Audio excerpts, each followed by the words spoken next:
নমস্কার। ভারতের গণতন্ত্র এই সময়ে এক গভীর সংকটে আচ্ছন্ন। সে কি দেশ, আমাদের রাজ্য, একটা বিজ্ঞাপনী চমক আছে বটে, কিন্তু ভেতরে ভেতরে এক ভয়ঙ্কর অবস্থা। এই অবস্থার কথা হয়তো বহুদিন আগেই বুঝতে পেরেছিলেন আমাদের কবি জীবনানন্দ দাশ। তিনি বলেছিলেন, অদ্ভুত আঁধার এক এসেছে এ পৃথিবীতে আজ, যারা অন্ধ সবচেয়ে বেশি আজ চোখে দেখে তারা, যাদের হৃদয়ে কোনো প্রেম নেই, প্রীতি নেই, করুণার আলোড়ন নেই, পৃথিবী অচল আজ তাদের সুপরামর্শ ছাড়া। যাদের গভীর আস্থা আছে আজও মানুষের প্রতি, এখনো যাদের কাছে স্বাভাবিক বলে মনে হয় মহৎ সত্য বা রীতি কিংবা শিল্প অথবা সাধনা, শকুন ও শেয়ালের খাদ্য আজ তাদের হৃদয়। ভাবুন তো, যখন একটি দেশ কবি, বিজ্ঞানী, সমাজকর্মী এদের সবাইকে শত্রু ঘোষণা করে আর দুর্নীতিবাজদের বুকে জড়িয়ে নেয়, তখন সেই দেশ কি গণতন্ত্রের নামে এক স্বৈরাচারী নাটক মঞ্চস্থ করে না? আজ এই বিষয়ে কিছু কথা বলুন। লর্ড অ্যাক্টনের একটা বিখ্যাত উক্তি আছে। উক্তিটা হচ্ছে এইরকম: power tends to corrupt and absolute power corrupts absolutely. অর্থাৎ ক্ষমতা সাধারণভাবে মানুষকে দুর্নীতিগ্রস্ত করে তোলে, আর চূড়ান্ত ক্ষমতা তা মানুষকে পুরোপুরি দুর্নীতিপরায়ণ করে তোলে। লর্ড অ্যাক্টনের এই উক্তি আজও গণতন্ত্রের অলিন্দে প্রতিধ্বনিত হয়। তবে আধুনিক ভারতীয় রাজনীতিতে এই উক্তি এক নতুন রূপ নিয়েছে। সেটা কি? বিষয়টা হচ্ছে খানিকটা এইরকম: if corruption empowers, then absolute corruption empowers absolutely. অর্থাৎ যদি দুর্নীতি কাউকে ক্ষমতা দেয়, তবে চূড়ান্ত দুর্নীতির দ্বারা সেই ক্ষমতা হয়ে ওঠে সর্বগ্রাসী। রাজ্যের অবস্থা আপনারা বুঝতেই পারছেন কি হচ্ছে। ভারতীয় গণতন্ত্রের সেই অন্ধকার গলিতে আজ আমরা প্রবেশ করব, যেখানে দুর্নীতি আর ক্ষমতা এক অবিচ্ছেদ্য নাটকের নায়ক আর খলনায়ক, যেখানে দুর্নীতি এবং ক্ষমতার পারস্পরিক সম্পর্ক ভারতের গণতন্ত্রের ভিত্তিকে ক্ষয়িষ্ণু করে তুলছে। আসলে এটা শুধু রাজনীতির বিষয় নয়, বরং এটা আমাদের নৈতিকতা ও সংস্কৃতির এক জরুরি প্রশ্ন। এই প্রশ্ন আমাদের করতেই হবে। দুর্নীতি ভারতের জীবনে এমন এক ছায়া যা থেকে কেউ রেহাই পায় না। এর দুটো প্রধান রূপ। একটা দুর্নীতি হচ্ছে লোকালাইজ দুর্নীতি, অঞ্চল বেসিস হয়। আর একটা যে দুর্নীতি, সেটাকে আমরা বলি ক্রনিক ক্যাপিটালিজম, যা আমাদের সমাজে প্রতিটি স্তরে ছড়িয়ে আছে। লোকালাইজ দুর্নীতি হলো আমাদের সেই চেনা গল্প, যেখানে একজন সাধারণ মানুষ থানায় জিডি করতে গিয়ে ঘুষের মুখোমুখি হয়। সরকারি হাসপাতালে বেড দরকার, বিএলআরও অফিসে জমির মিউটেশন করতে হবে, অথবা সরকারি অফিসে ফাইল সরাতে টাকার খেলা চলে। 2021 সালে ট্রান্সপারেন্সি ইন্টারন্যাশনালের গ্লোবাল করাপশন ব্যারোমিটারের রিপোর্টে ভারতের দুর্নীতি নিয়ে যে তথ্য প্রকাশিত হয়ে গেছে, তাতে বলা আছে যে ভারতের প্রায় 46% মানুষ জানিয়েছেন তারা সরকারি পরিষেবা পেতে ঘুষ দিয়েছেন বা ব্যক্তিগত যোগাযোগ ব্যবহার করেছেন। এই দুর্নীতি সাধারণ মানুষের জীবনকে বিষিয়ে তুলছে, যদিও এর পরিধি তুলনামূলকভাবে সীমিত। ঠিক এর অন্যদিকে আছে ক্রনিক ক্যাপিটালিজম, যা আরো বিপজ্জনক। ক্রনিক ক্যাপিটালিজম একটি বৃহত্তর এবং কাঠামোগত সমস্যা। এটি নীতি নির্ধারণের স্তরে কাজ করে, যেখানে বড় কর্পোরেট গোষ্ঠী যেমন আদানির সঙ্গে সরকার বা আম্বানির সঙ্গে সরকারের ঘনিষ্ঠতার সুবাদে তারা বিশাল প্রকল্প, টেন্ডার বা সম্পদের নিয়ন্ত্রণ পায়। একটা রিপোর্ট অনুযায়ী, রিপোর্ট আপনারা সবাই জানেন যে স্টেট ব্যাংক অফ ইন্ডিয়ার তথ্য, যা আমরা সংবাদ মাধ্যমে পেয়েছি, 2024-25 সালের নির্বাচনী বন্ডের তথ্য ফাঁস করে দিয়েছে। তারা বলছে সেই তথ্যে যে বিজেপি ইলেকটোরাল বন্ড থেকে 6,000 কোটির বেশি টাকা সংগ্রহ করেছে, এবং যার বড় অংশ এসেছে কর্পোরেট জায়ান্টদের কাছ থেকে। এই অর্থের বিনিময়ে সরকার তাদের বিশেষ সুবিধার ব্যবস্থা করে দেয়, আর বিনিময়ে কর্পোরেট জায়ান্টরা ক্ষমতাসীন গোষ্ঠীকে দেয় রাজনৈতিক সমর্থন। এটাই তো স্বাভাবিক ব্যাপার। এই চক্রই আমাদের গণতন্ত্রের ভিত্তিকে ধীরে ধীরে দুর্বল করে দিচ্ছে, আর সমাজের মধ্যে দুর্নীতি একটা প্রাতিষ্ঠানিক রূপ পাচ্ছে। আমরা দেখি লোকালাইজড দুর্নীতির লক্ষ্য যেখানে দ্রুত কাজ ও হয়রানি এড়ানো, সেখানে ক্রনিক ক্যাপিটালিজমের লক্ষ্য বিশাল মুনাফা এবং নিয়ন্ত্রণ। লোকালাইজড দুর্নীতির ফলে যেখানে নাগরিকের ভোগান্তির শিকার হয় নাগরিকরা, সেখানে ক্রনিক ক্যাপিটালিজমের পরিণতি হলো রাষ্ট্রীয় সম্পদের লুট। শুধু লুট বললে ভুল হবে, অবাধ লুট। ভারতের রাজনীতিতে এখন এক অদৃশ্য জোটের রাজত্ব। সরকার আর শিল্পপতিদের মধ্যে এমন এক সম্পর্ক গড়ে উঠেছে যেখানে তারা একে অপরের স্বার্থ রক্ষার জন্য পাহারা দেয়। সরকার শিল্পপতিদের দেয় বিমানবন্দর, বন্দর বা টেন্ডারের একচ্ছত্র অধিকার, কখনো বা তা প্রতিযোগিতামূলক বিড ছাড়াই। আর তার বিনিময়ে শিল্পপতিরা তাদের দেয় কোটি কোটি টাকা আর রাজনৈতিক সমর্থন। এখানেই জনগণের স্বার্থকে প্রায়শই উপেক্ষা করা হয়। ক্রনিক ক্যাপিটালিজম শুধু এই ধরনের দুর্নীতিকেই প্রশ্রয় দেয় না, বরং আমাদের গণতান্ত্রিক প্রক্রিয়ার স্বচ্ছতাকেও ক্ষুণ্ণ করে।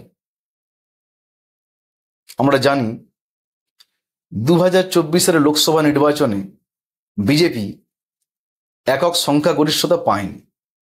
এর ফলে বিজেপি তার জোট সহযোগীদের যেমন জেডিইউ এবং টিডিপি, তাদের খুশি করতে বা খুশি রাখতে বিশেষ প্রকল্প বা সম্পদ বন্টন করে চলেছে। Business স্ট্যান্ডার্ডের A.K. ভট্টাচার্য বলেন, জোটের নেতারা বিশ্বাসের ঘাটতি মেটাতে দুর্নীতিকেই অস্ত্র করেন। আবার আমাদের রাজ্যে দেখুন, সিন্ডিকেট রাজের ঘটনা সেটাকে আরো স্পষ্ট করে তোলে। ক্ষমতাসীন দলের সঙ্গে জড়িত গোষ্ঠী বাড়ি নির্মাণ, জমি ও ব্যবসা নিয়ন্ত্রণ করে। এই সংগঠিত দুর্নীতি ক্ষমতা টিকিয়ে রাখার জন্য অর্থ আর সুবিধার বিনিময়ে কাজ করে। এখন প্রশ্ন জাগতেই পারে, এ কি গণতন্ত্র নাকি সংগঠিত লুটপাটের এক মঞ্চ? অন্যদিকে ক্ষমতা ধরে রাখতে প্রশাসন এখন এক শাস্তির হাতিয়ারে পরিণত হয়েছে। ইডি, সিবিআই, ইনকাম ট্যাক্স, এই সংস্থাগুলোর বিরুদ্ধে অভিযোগ তারা বিরোধী দলের নেতাদের বারবার টার্গেট করছে। তাহলে এই যে অভিযোগ, কি কোনো বাস্তবতা আছে? 2023 সালে প্রকাশিত দ্য ইন্ডিয়ান এক্সপ্রেসের একটা প্রতিবেদন থেকে জানা যায়, 2014 থেকে 2024 সাল পর্যন্ত ইডি 121 জন রাজনীতিবিদের বিরুদ্ধে তদন্ত করেছে, যারা 95% ছিল বিরোধী দলের। যেমন আমরা দেখতে পাই, হেমন্ত সোরেন, অরবিন্দ কেজরিওয়াল, মনীষ সিসোদিয়ার মতো নেতাদের বিরুদ্ধে মামলা চলছে। ঠিক উল্টো দিকে আমরা দেখি বিজেপিতে যোগ দেওয়া নেতাদের, যেমন হিমন্ত বিশ্ব শর্মা, নারায়ণ রানে, আমাদের কাঁথির শুভেন্দু অধিকারী, এদের বিরুদ্ধে মামলা প্রায় বন্ধ।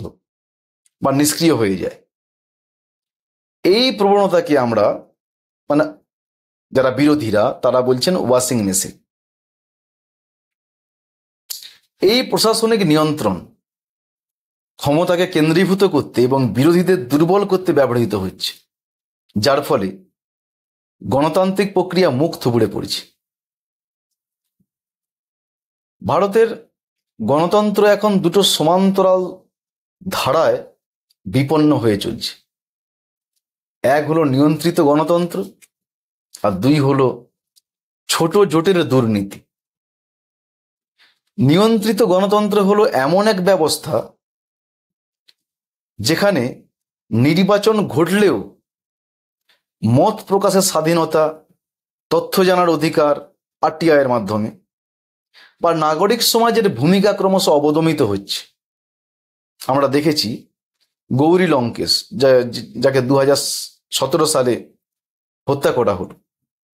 তিনি ছিলেন একজন বিশিষ্ট ভারতীয় সাংবাদিক এবং লঙ্কেশ পত্রিকার সম্পাদকও, যিনি বিজেপি এবং আরএসএস এর মতাদর্শগত বিরোধিতা করেছিলেন বলে তাকে হত্যা করা হয় গুলি করে।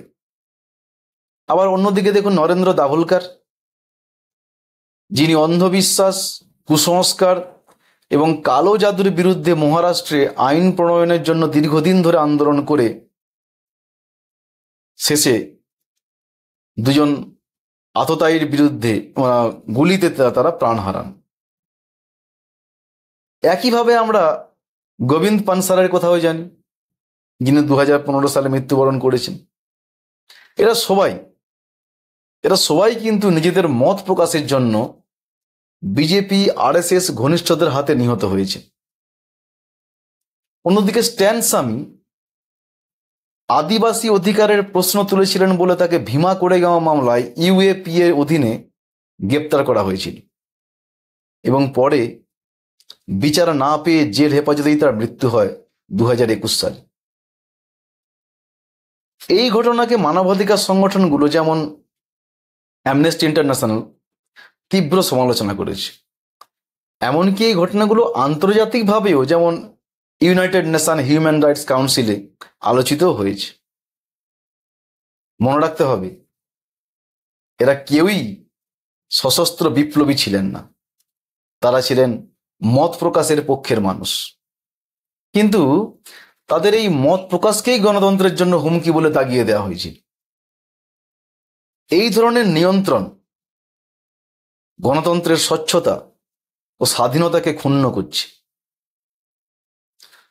ব্রুস বুয়েনো দ্য মেসকুইটার সিলেক্টরেট থিওরি অনুযায়ী ছোট জোটের দুর্নীতি তখনই ঘটে যখন ক্ষমতা অল্প কয়েকজনের হাতে কেন্দ্রীভূত হয় এবং এই গোষ্ঠীকে খুশি রাখতে রাষ্ট্রীয় সম্পদ ব্যক্তিগত সুবিধার জন্য বন্টন করা হয়।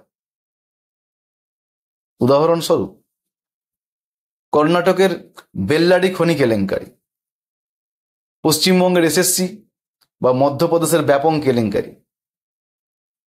এই সময়কালে দেখতে পাওয়া যায় নেতা মন্ত্রীদের সঙ্গে আদানি আম্বানির ঘনিষ্ঠতা বাড়ার সঙ্গে সঙ্গে ব্যাংকের এনপিএর পরিমাণ উদ্বেগজনকভাবে বৃদ্ধি পাচ্ছে, নন প্রডিউসিং অ্যাকাউন্ট বলি আমরা।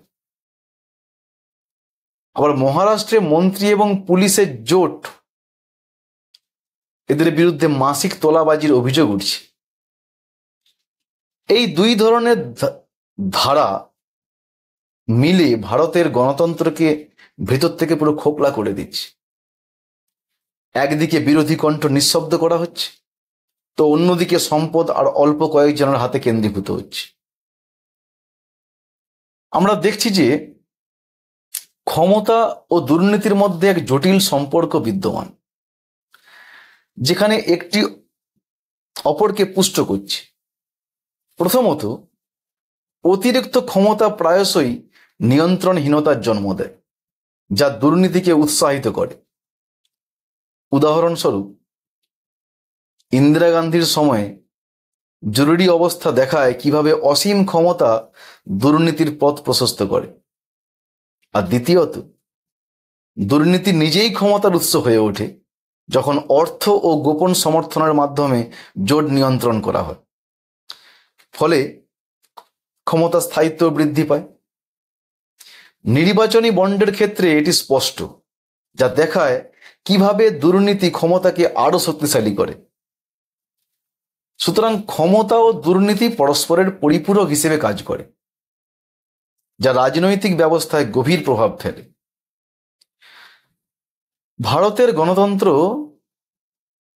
আজ এক গভীর সংকটের মুখে। এটি আর শুধু নির্বাচনের মাধ্যমে জনগণের কণ্ঠ নয়, বরং ভয়, মদত ও প্রতিহিংসার দ্বারা পরিচালিত একটা ব্যবস্থা। এই নিয়ন্ত্রিত গণতন্ত্র ও ছোট জোটের দুর্নীতি মিলে গণতান্ত্রিক প্রতিষ্ঠানগুলোকে ক্রমশ দুর্বল করছে। আরটিআই, লোকপালের মতো সংস্থাগুলো কার্যকরভাবে কাজ করতে পারছে না, আর বিরোধী কণ্ঠগুলোকে অবদমিত করা হচ্ছে দিনের পর দিন।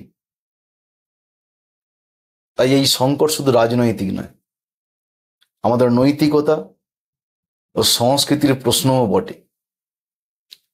যদি আমরা প্রশ্ন না তুলি, গণতন্ত্র একদিন ধামাচাপা স্বৈরতন্ত্র হয়ে উঠবে। গণতন্ত্র শুধু ব্যালটের নয়, সাহসেরও দাবি রাখে। যেমন কবি, শিক্ষক, সমাজকর্মীরা বলেছিলেন, আমাদেরও বলতে হবে, তোমার শাসনের চেয়ে আমার প্রশ্ন বড়। এই প্রশ্নের আগুনই ভারতের গণতন্ত্রকে জাগিয়ে তুলতে পারে, এটাই আমার বিশ্বাস। সবাই ভালো থাকবেন। নমস্কার।